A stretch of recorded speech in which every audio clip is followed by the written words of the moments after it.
Bueno, mis queridos alumnos, como les comentaba, ahorita lo que vamos a tratar precisamente eh, es un tema relacionado con algunos aspectos metodológicos que tiene que ver tanto lo que es la prospección arqueológica como la excavación.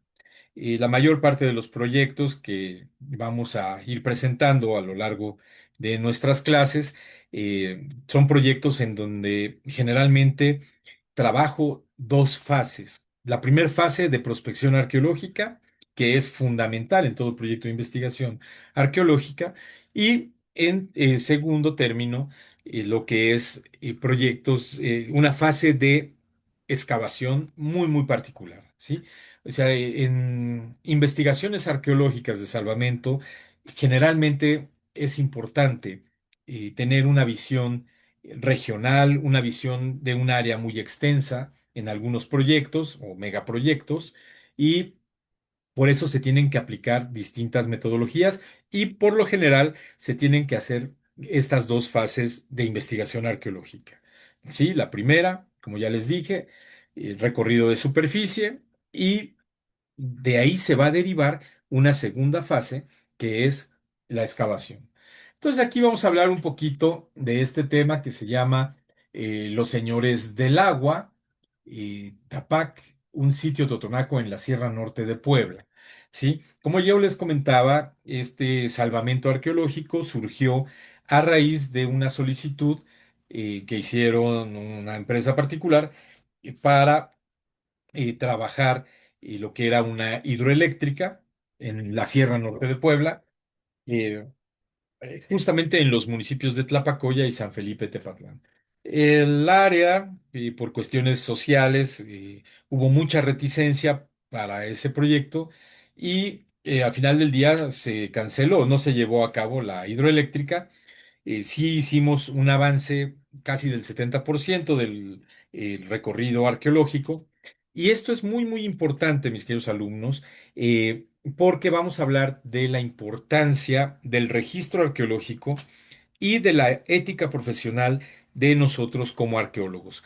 Estos casos que generan muchas veces, hoy en día, además, la sociedad cada vez es más compleja, entonces vamos a encontrar mucha reticencia en algunos proyectos de infraestructura, ¿no? En grandes proyectos de infraestructura se va a tener siempre reticencia social. Eso es muy importante.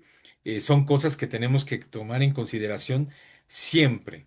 Siempre debemos de saber que cualquier lugar donde vamos a trabajar como arqueólogos, eh, no siempre nos vamos a recibir o nos van a recibir con los brazos abiertos las comunidades, sino que siempre hay procedimientos para llegar a hablar con con las comunidades. Nosotros como arqueólogos o antropólogos debemos iniciar casi siempre presentándonos en las distintas comunidades, principalmente cuando llegamos por primera vez a una comunidad, sí, a una localidad.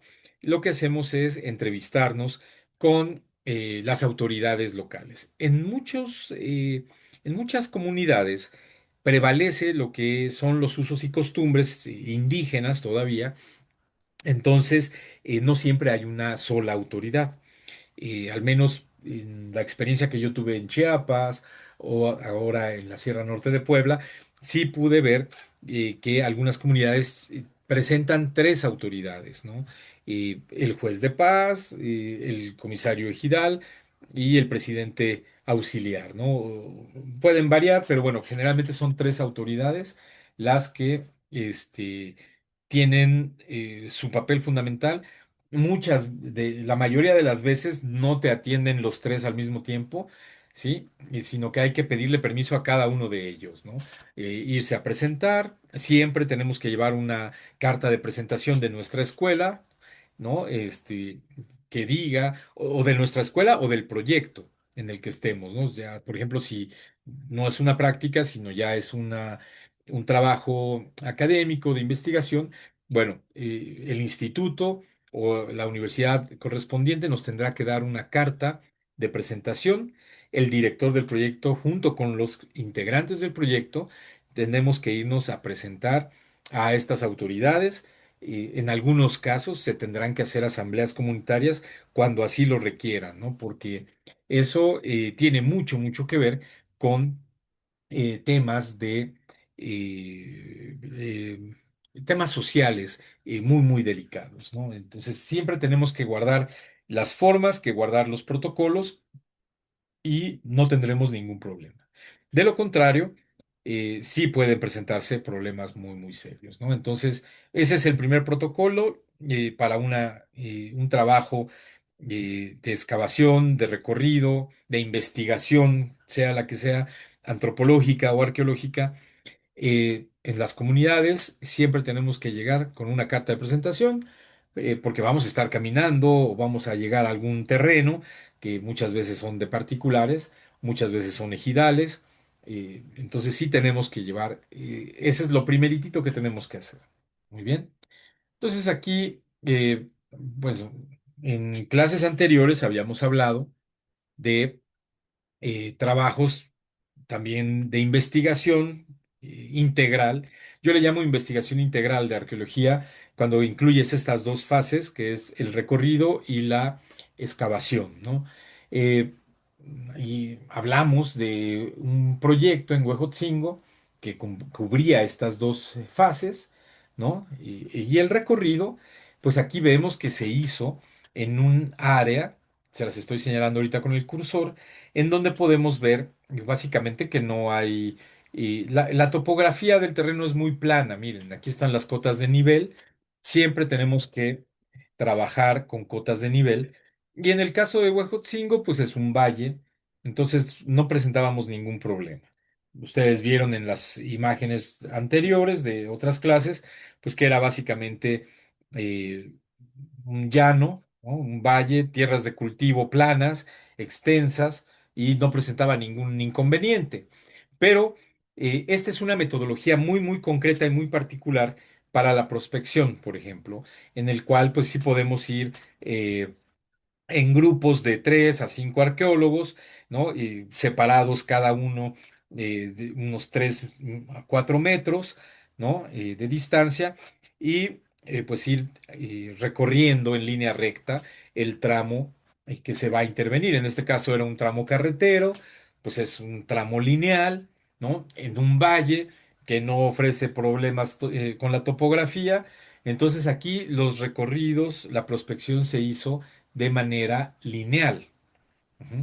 Como yo les dije, cada tantos metros vamos haciendo sondeos de pala cuando no se ven materiales en superficie y a veces encontramos dentro de de estas pruebas de pala, dentro de estos pequeños sondeos, vamos encontrando elementos que ya nos van a permitir en un futuro regresar a esos puntos que ya marcamos con el GPS para hacer excavaciones sistemáticas en arqueología.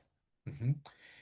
Pero ¿qué sucede cuando pues trabajamos en lo que es la Sierra Norte o en un terreno montañoso, en un terreno de serranía, pues donde tenemos todos estos macizos montañosos y resulta sumamente difícil hacer una prospección lineal? Aquí no podemos atenernos a esta metodología, ¿no? Aquí implica una metodología particular, una metodología concreta para la prospección y el recorrido de superficie. ¿Sí? Aquí lo que vemos, ¿no? Aquí hay la traza de un camino que había que prospectar, pero si ustedes se fijan, aquí esta traza, esta prospección que se realizó, se hizo como base tomando en cuenta las cotas de nivel. Eso es algo muy, muy importante, ¿sí? Las cotas de nivel es lo que aquí nos permite establecer una metodología para el recorrido de superficie en sierra. Sí, aquí hay un valle en la parte baja, eso no implica ningún problema, pero el área de afectación estaba en la ladera de esta serranía y aquí sí tuvimos que establecer esta metodología de adecuarnos a las cotas de nivel, gracias a los planos topográficos del INEGI así fue que hicimos. Y generalmente las veredas que ya están trazadas en las serranías, o los antiguos caminos, o lo que le llaman caminos de herradura, o caminos de ganado, o algunas veredas muy comunes por la gente del lugar, y están trazadas por lo general siguiendo estas mismas cotas de nivel. O sea que no es el hilo negro, no es algo que yo inventé, sino que es algo que existe ya de por sí en las comunidades, o sea, cuando nosotros vemos los caminos, ¿no? Y en algunos casos, pues sí, había que buscar elementos en las laderas, y había unas laderas con pendientes muy prolongadas, como esta que vemos aquí, en donde de igual manera, pues se tiene que recorrer, ¿no? ¿Por qué? Porque, como les digo, que muchas de estos proyectos presentan problemáticas sociales muy fuertes, el arqueólogo debe poseer una ética profesional muy bien marcada, muy bien definida, eh, y debemos de cerciorarnos que efectivamente los tramos que estamos recorriendo y en donde vamos a decir en nuestro informe, aquí no hay nada, o sea, aquí se puede construir porque al final del día eh, nos solicitan y que demos visto bueno en áreas donde se pueda intervenir alguna obra arquitectónica, algún trazo carretero, alguna hidroeléctrica, alguna planta fotovoltaica, y algún tendido de energía, de cables de energía eléctrica, etcétera. Entonces, nosotros tenemos que ser muy cuidadosos cuando en tu informe vas a decir, aquí yo excavé, yo exploré y no hay nada, ¿no? Y en cambio, cuando tú encuentras algo, hay que precisar exactamente en qué tramo encontraste vestigios.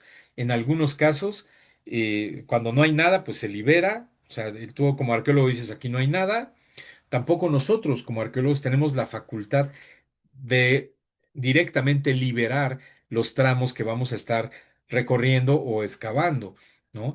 O sea, nosotros tenemos que informarle a nuestro director, y el director en su carácter de funcionario, ajá, de funcionario, este, pues él sí va a dictaminar, él sí va a extender un documento, un oficio en el cual eh, libera o no el área que está solicitando el interesado, ¿no?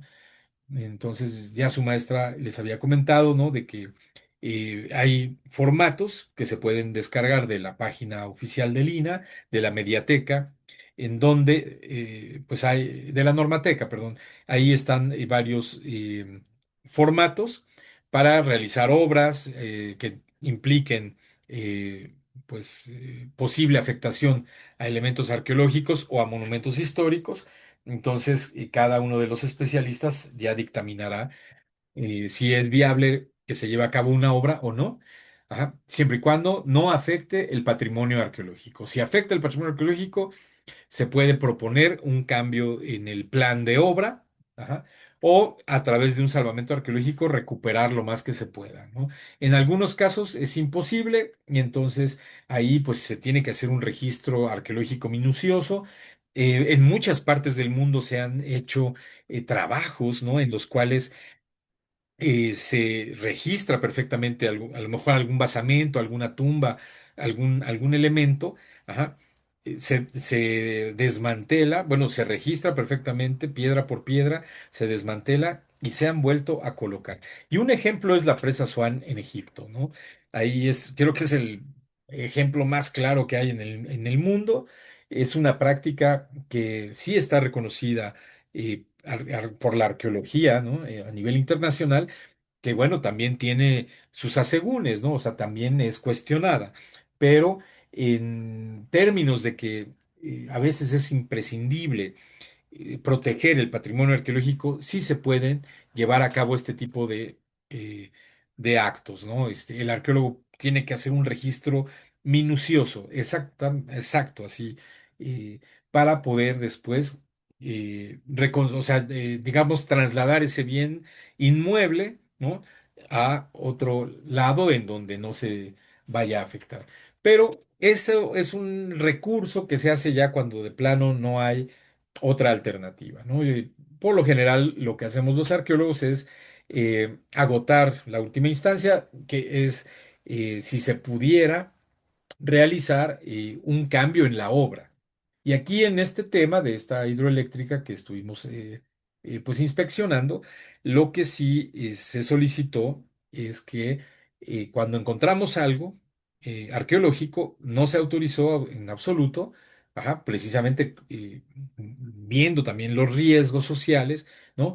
Aquí la preservación del patrimonio fue como que nuestra prioridad y se respetó. Y la empresa también respetó este tema, ¿no? Porque se les dijo, ¿saben qué? Tienen que cambiar su proyecto de obra. Aquí no pueden construir la cortina de la presa, ¿no? Porque dañaba un sitio, que ahorita vamos a ver, es un sitio magnífico, esplendoroso. Entonces, pues, orgullosamente, pues lo salvamos de que no pasara ahí ningún proyecto. Y bueno, lo dimos a conocer oficialmente también. Eso es como darle su carta de su acta de nacimiento de ese sitio. Ajá, y pues correspondía o corresponde a partir de ahí a las autoridades municipales, ajá, a las juntas auxiliares, a las juntas locales, el cuidado de ese patrimonio. ¿Por qué? Porque el INAH no puede estar por todos lados eh, atendiendo en comunidades muy alejadas de la sierra, por ejemplo. Entonces, por ley, por la Ley Federal de Zonas y Monumentos Arqueológicos, Artísticos e Históricos, eh, juntas auxiliares, los ayuntamientos, incluso los gobiernos de los estados, o sea, todos los ámbitos de gobierno son coadyuvantes en el cuidado del patrimonio arqueológico. Eso es muy importante, muchachos. Entonces, siempre tenemos que apoyarnos de los ayuntamientos, de los municipios, ajá, decirles, bueno, aquí existe esto, gobierno municipal, gobierno auxiliar, local, ajá. Entonces te vamos a pedir que nos ayudes a cuidarlo, a protegerlo. Entonces se les entrega siempre, año con año, a los municipios, al menos en Puebla, pero me parece que esto es aplicado en todo el país, ¿sí? Se les entrega año, bueno, no año con año, pero sí cada que hay un cambio de administración, cada que hay, eh, después de las votaciones y que llega una nueva administración pues se le hace de su conocimiento la existencia en su municipio de estos sitios arqueológicos que se tienen que proteger, ¿no? En algunos casos, incluso se hace una poligonal de protección en la cual es imposible construir ahí. Y los ayuntamientos, los municipios, tienen que apoyarnos a nosotros en la vigilancia, en detener obras, en no autorizar obras en esos lados. Ajá. Y en algunos casos de zonas arqueológicas donde el municipio está interesado en que estas zonas arqueológicas se, se den a conocer porque le dan valor a ese municipio, un valor simbólico, significativo. Este, los mismos municipios también son coadyuvantes para la limpieza, el cuidado de estas zonas, porque en el instituto, como les digo, no nos damos abasto porque son inconmensurables, o sea, la cantidad de sitios arqueológicos que hay en nuestro país, ¿no? O sea, simplemente en el estado de Puebla hay más de 5.000 sitios, ajá, algunos registrados, otros no.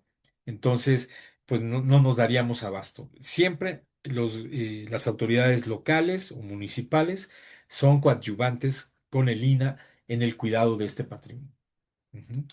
Entonces, esto es pues algo, una joya, una perla que les quiero regalar, mis queridos alumnos. Ahorita se los voy a mandar a su chat de WhatsApp, en el cual tenemos los nombres de las cartas topográficas en escala 1/50.000, ¿sí? Que es nuestro principal elemento para poder estudiar. O sea, es el principal. La principal herramienta que nos va a servir para poder ahí aterrizar nuestras unidades de excavación, nuestras unidades de prospección. todo tiene que ir referenciado aquí, en estas cartas topográficas del INEGI a escala 1:50,000. ¿Por qué? Todo lo tenemos que referenciar aquí, porque cuando nosotros, después de que excavemos un sitio arqueológico, después de que encontremos un sitio arqueológico que no lo habíamos encontrado nunca, nos vamos a referir a él, vamos a hacer su cédula, que a lo largo de la clase vamos a también hacer ejercicios de esto, para que sepan cómo llenar cédulas de registro arqueológico. Bueno, cada cédula de registro arqueológico tiene que ir perfectamente referenciada con estas cartas en escala 1:50,000 del INEGI, ¿no? Entonces, aquí vemos la nomenclatura de estas cartas.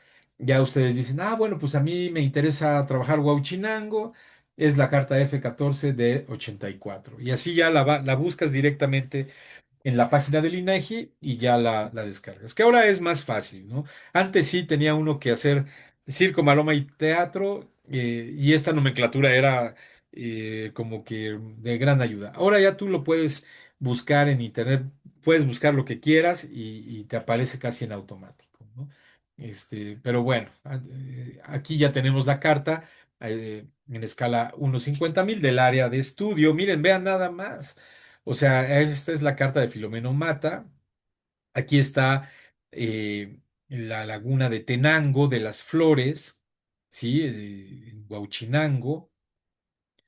Ajá, para los que no conocen, bueno, es un área muy, muy hermosa, llena de vegetación, de ríos caudalosos y pues el corazón de la sierra, como pueden ver ustedes, ¿no? Entonces, imagínense hacer un recorrido de superficie aquí. Esto es una locura, pero tenemos que aplicar precisamente esta, eh, pues ahora sí que esta metodología que yo les compartí.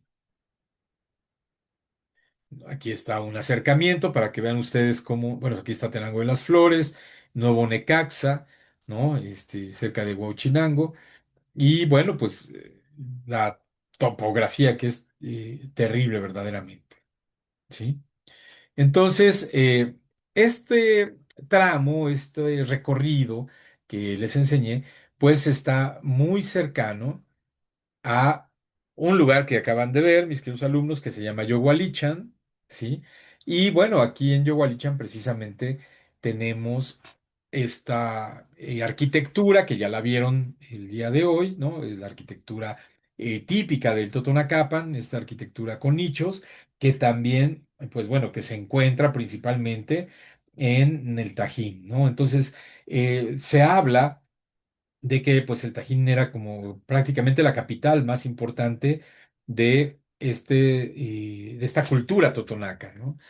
Y bueno, pues ya después vimos que no es cierto. Cuando leemos a Torquemada, Fray Juan de Torquemada, pues él menciona que la capital del Totonacapan más importante se encontraba en Zacatlán, ni más ni menos, ¿no? En el actual Zacatlán de las Manzanas, donde también existe este tipo de arquitectura. Entonces, esta arquitectura de nichos no es única ni exclusiva tanto de Yogualichan como del Tajín, la podemos encontrar también en Zacatlán. Ajá. Y como les comentaba, ¿no? O sea, la prospección, en este caso, que se hizo la primera fase de prospección, pues teníamos que ir a lo largo de las distintas cotas de nivel, ¿no? Ya estando en campo, estas cartas topográficas ya lo vemos así, ¿no? Ya no está lleno de árboles, ¿no? Ojalá lo estuvieran, pero desgraciadamente el uso, bueno, el crecimiento desmedido de áreas ganaderas, pues ya han devastado completamente la sierra, así como otras zonas de áreas selváticas como Chiapas, ¿no? Que pues ya están devastadas, ¿no? Por la ganadería. Imagínense las garrapatas. Pero lo importante de esta zona que encontramos y que nos tocó trabajar ahí fue precisamente el haber descubierto un antiguo camino real que es el camino real que conducía de Zacatlán de las Manzanas, precisamente, y no se imaginan hacia dónde llegaba este camino, hacia dónde conducía este camino real, que es un camino del siglo XVI, ajá, pero que venía de la época prehispánica.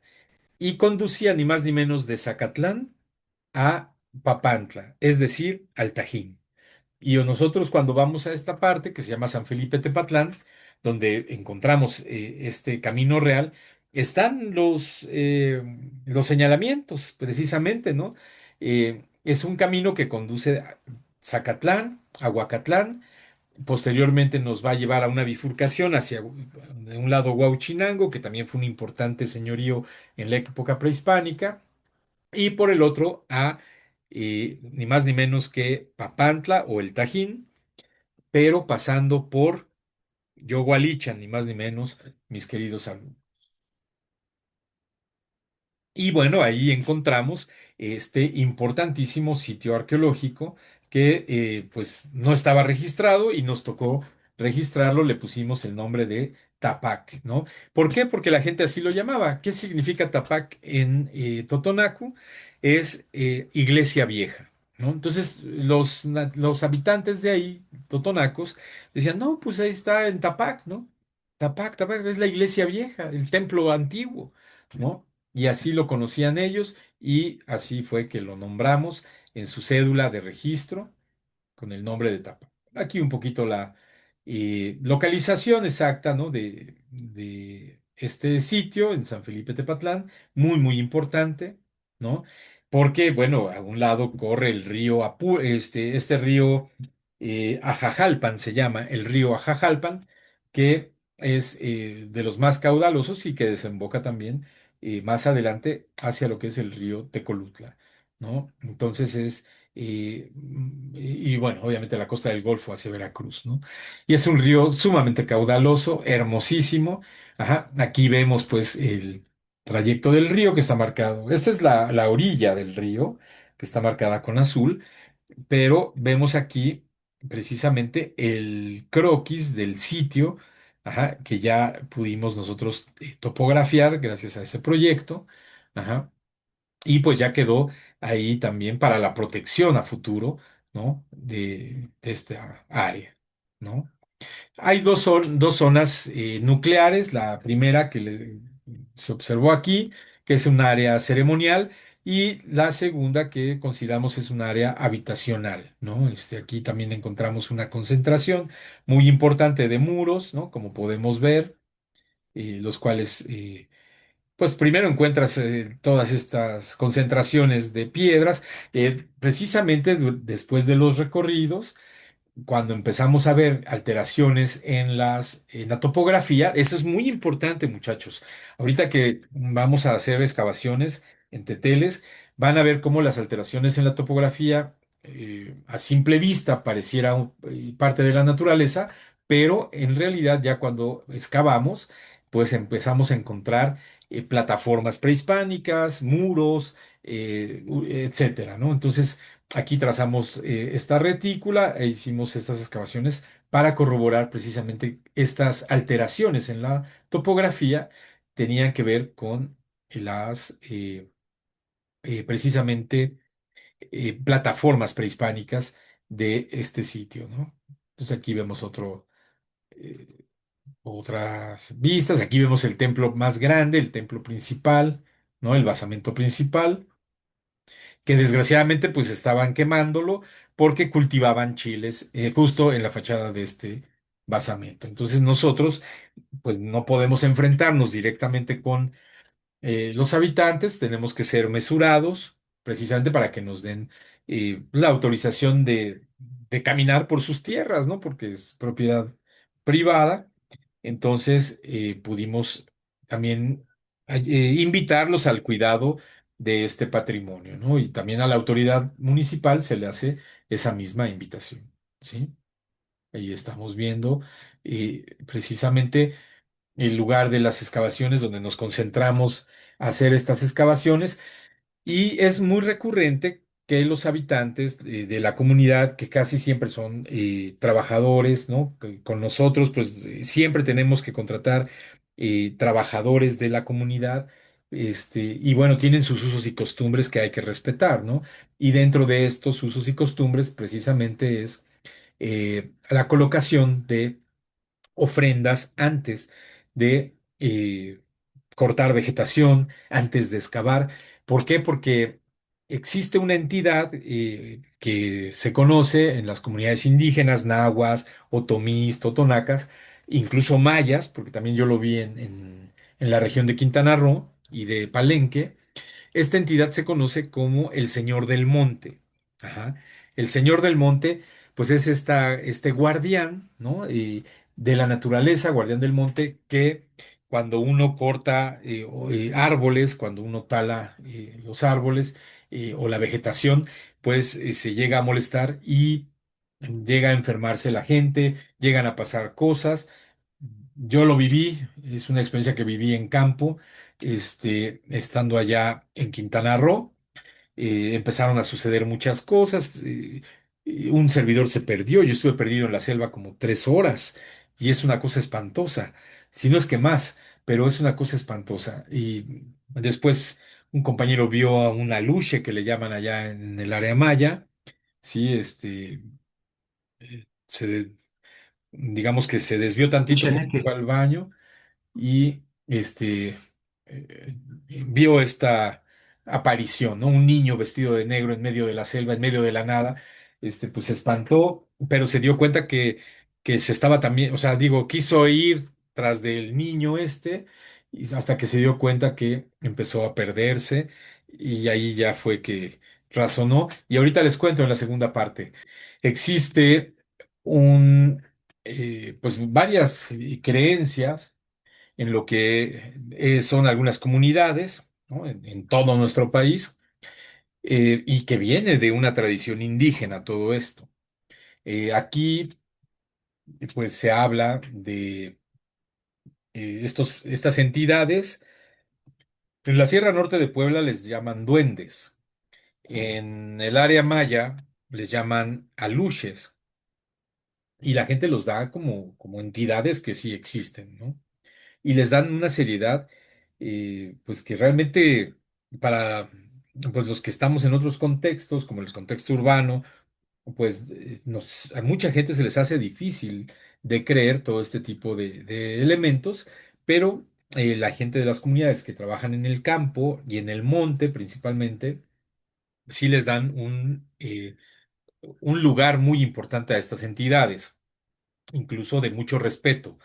El Señor del Monte, les digo que lo podemos ver, es una entidad que aparece en los grupos otomís, totonacos, nahuas y mayas, que yo he visto. No dudo que también entre los Wixárika exista, porque sí hay ciertas ceremonias muy, muy puntuales que se realizan en algunos espacios, ¿no? Entonces, en este caso, nos tocó acompañar en la colocación de una ofrenda al Señor del Monte antes de realizar cualquier trabajo que tenga que ver con el chapeo o con la excavación arqueológica, ¿no? Entonces, ustedes como arqueólogos se van a enfrentar tarde que temprano a una situación similar y no lo vean como algo de risa o como algo de burla, sino al contrario. Recuerden, mis queridos alumnos, que ustedes, antes que arqueólogos, somos antropólogos, ¿sí? Entonces, este tipo de prácticas las tenemos que tomar con mucho respeto, con mucho interés, precisamente porque podemos realizar incluso una etnografía de esto. Más adelante vamos a ver, digo, en otras clases vamos a ver de prácticas de etnografía muy, muy concretas que tiene que ver con todo esto.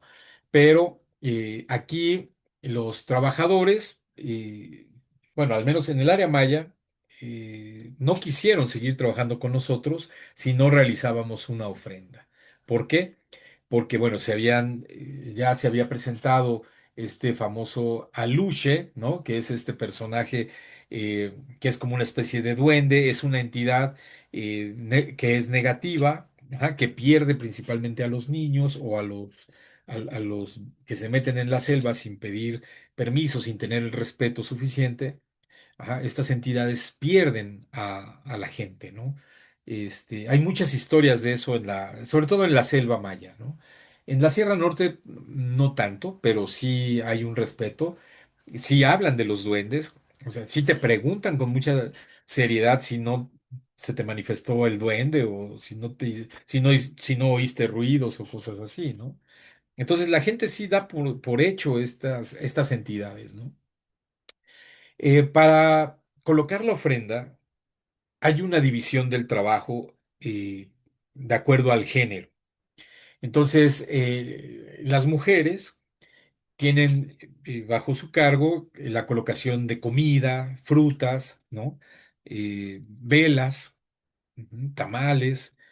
Lo que no pueden tocar es ni los cigarros ni el aguardiente para el Señor del Monte. Ajá. Es como un tabú. Y en el caso de los hombres, se nos encarga a nosotros, bueno, pues la gente que sabe, los hombres de conocimiento, el que estaba guiando el ritual, nos dijo, a ver, ustedes pongan los cigarros, tienen que ser cigarros nuevos, pongan el aguardiente, igual tiene que ser nuevo, cervezas, todo lo que era igual si uno quería poner velas, no hay tema, ¿no? O sea, pero lo que sí es un objeto tabú que las mujeres no pueden tocar en una ceremonia de este tipo es el cigarro y el aguardiente. Ajá. Entonces se lleva a cabo la ofrenda y entonces ya es como pedir permiso a las entidades del cerro, de la montaña, ajá, para que podamos iniciar nuestra excavación. Entonces, tenemos que acostumbrarnos a eso, mis queridos alumnos, que les crean o no crean, tenemos que ser respetuosos con las costumbres a donde quiera que vayamos, ¿sí? Entonces, por eso les digo que antes que arqueólogos debemos de ser antropólogos. Entonces aquí es una prueba de la elaboración de las ofrendas que hicieron los trabajadores junto con nosotros los arqueólogos, ¿no? Y bueno, pues ahora sí que pues la fase de prospección, como les digo, nos llevó a encontrar estos caminos, estas veredas empedradas que conectaban de un sitio a otro. Ajá. Encontramos aquí un sistema hidráulico impresionante que conectaba a un sitio, al sitio que vimos ahorita, que se llama Tapac. Y bueno, pues a lo largo de toda el área de trabajo encontramos varios elementos, ¿no? Esquinas, ¿no? De posibles unidades habitacionales, ¿no? Muros, alineamientos de piedra, mojoneras no tan antiguas, bueno, sí antiguas, pero no prehispánicas, ¿no? Pero sí encontramos una serie de mojoneras, también modernas, no las movimos del lugar, obviamente, ¿no? Había que respetar todo esto, entonces nosotros lo que hacemos es registrar, no movemos absolutamente nada y después volvemos a tapar. El bien arqueológico permanece en su lugar, ¿sí? Y lo cubrimos nuevamente, porque también es una condicionante del Consejo de Arqueología que cuando terminas de excavar en un área como esta, que no, digamos, no tiene protección, está al aire libre, ajá, se tiene que volver a tapar tal y como lo encontramos los arqueólogos, ¿sí? Aquí ya tenemos un plano, ¿no? Del sitio Tapac más elaborado. Vean cómo la mayor parte del sitio pues está en terrazas perfectamente definidas, ¿no? La parte ceremonial está en una gran explanada que fue nivelada de manera intencional. Ajá. Aquí atravesaba el río justo donde está la escala, atravesaba el río Ajajalpan, que es un río sumamente caudaloso, pero aquí en lo alto de la sierra, ajá, había una serie de manantiales que brotaban aquí y llevaban el agua en una suerte de sistema hidráulico que atravesaba todo el sitio prehispánico, ¿no? Vean el cerro, el lago, el río, perdón, el río Ajajalpan, ajá, y esta es una vista de este sitio. El sitio estaba aquí arriba, en este costado, en esta parte, y a un lado atravesaba el río, ¿no? Y bueno, nosotros teníamos que también de pronto hacer el recorrido de superficie atravesando el río o tratando de caminar en los márgenes, en las orillas de este río, ¿no? Ese es un tema que, pues sí, es muy riesgoso, pero también es muy fascinante, ¿no? Y bueno, pues íbamos encontrando a lo largo de nuestro recorrido distintos elementos que, como les digo, la topografía es la base. Cuando encontramos una irregularidad topográfica, ahí es donde decidimos excavar. No es que tengamos sensores remotos, existe esa tecnología de sensor remoto, pero es imposible andarla trayendo ahí en la sierra, ¿no? Entonces, el arqueólogo, ustedes tienen que ser muy perceptibles a lo que vemos en la topografía, a las irregularidades, a los cambios bruscos en la topografía, porque son posibles indicadores de que hay algo ahí. Y entonces aquí precisamente, vean a qué profundidad encontramos esta esquina de este basamento, ¿no? Pero además con estos cantos rodados que son muy de los grupos totonacos, pero ya del posclásico tardío, como lo que vemos en Zempoala, en Veracruz, por ejemplo, es un sistema constructivo similar, no idéntico, pero sí está como emparentado con ese sistema de donde el canto rodado es muy utilizado, porque es lo que es el recurso que se tiene ahí a la vuelta de la mano.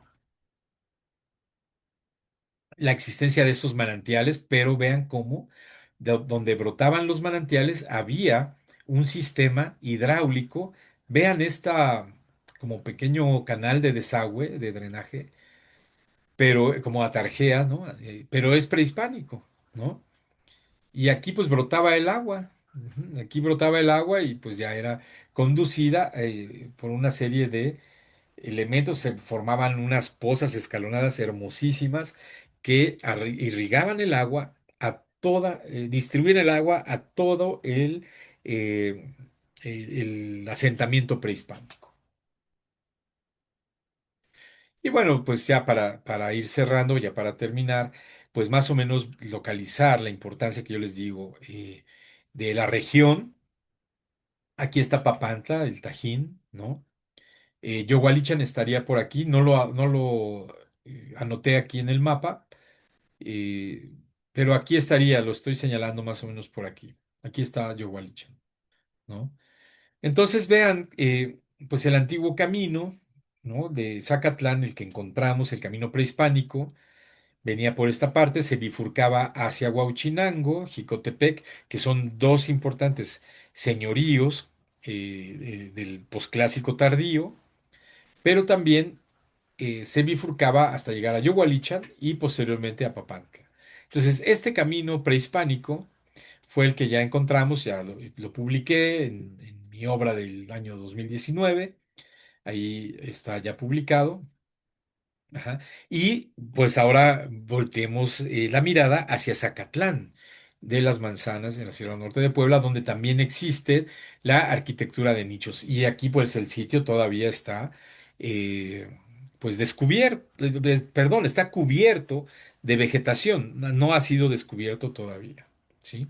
Entonces esta es un poco la visual que tiene el sitio arqueológico de Zacatlán, donde Torquemada, Fray Juan de Torquemada, a finales del siglo XVI, principios del XVII, mencionaba que Zacatlán, en su obra, Monarquía Indiana, menciona que Zacatlán era la antigua capital del Totonacapan, que no era ni el Tajín, ni era ninguna otra, sino Zacatlán de las Manzanas.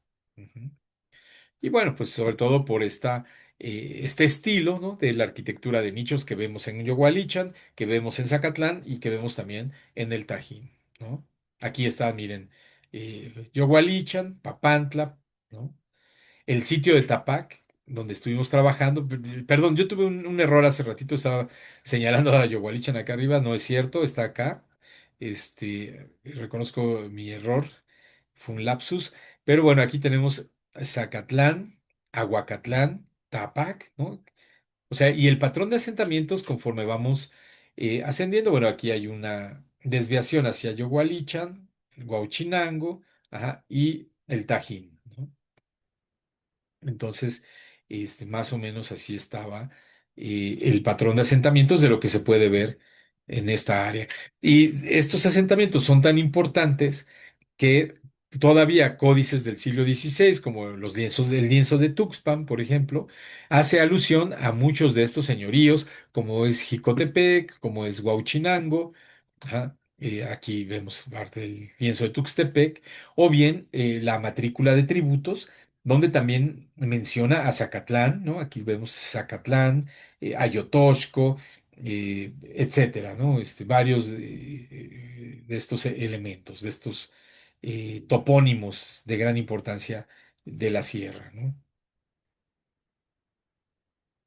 Y bueno, pues aquí vemos un poco algunas imágenes de la región, nuevamente un mapa satelital, ¿no? Para que vean dónde está Teteles, a dónde vamos a ir nosotros, está aquí, también en la sierra, Teteles de Ávila Castillo, Xutetelco, donde nos encontramos trabajando ahorita, precisamente, ¿no?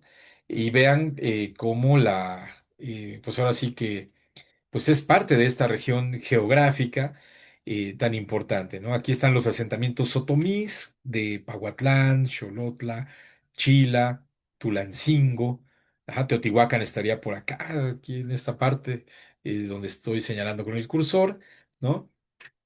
Esta área otomí se distribuye a lo largo de este río, ¿no? Que vemos acá, ¿no? Que es el río San Marcos, uno de los más importantes.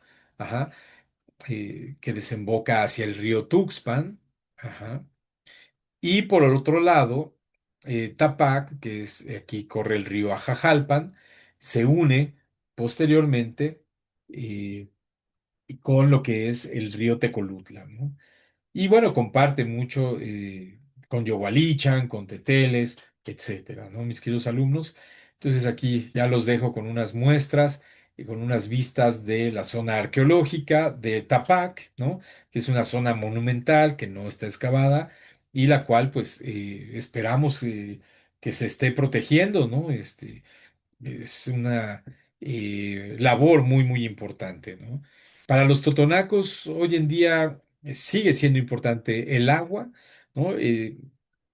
Yo planteo que los asentamientos totonacos casi siempre están en medio de lo que son en las orillas hay trazados manantiales, ajá, y los asentamientos totonacos casi siempre están en medio de una distribución importante de manantiales. Eso es, para los totonacos es muy importante el agua, ¿no? Y Atzini, que es la equivalencia de Tlaloc, ¿no? El dios del agua, es la deidad más importante de los totonacos, ¿no? Y bueno, pues. Ya para finalizar, pues no puedo dejar de mencionar el riesgo tan terrible que está sucediendo en la Sierra Norte de Puebla con los proyectos de minería que están devastando completamente la sierra. Y bueno, lo podemos ver ya prácticamente en todos lados. Están destruyendo los cerros, el paisaje, y nosotros como arqueólogos no debemos de estar ajenos a esa problemática tan terrible, ¿no? Mis queridos alumnos, siempre tenemos que señalar esta afectación que se está haciendo al medio ambiente, ¿no? Que es la minería o la tala indiscriminada de árboles, la contaminación de aguas y todo eso, pues siempre tenemos que denunciarlo, ¿no? Y bueno, pues aquí está una prueba de ello, ¿no? De cómo ya en la región cercana a Pahuatlán, es un lugar hermosísimo, rodeado de vegetación, con variedad de especies animales, lo están destruyendo indiscriminadamente.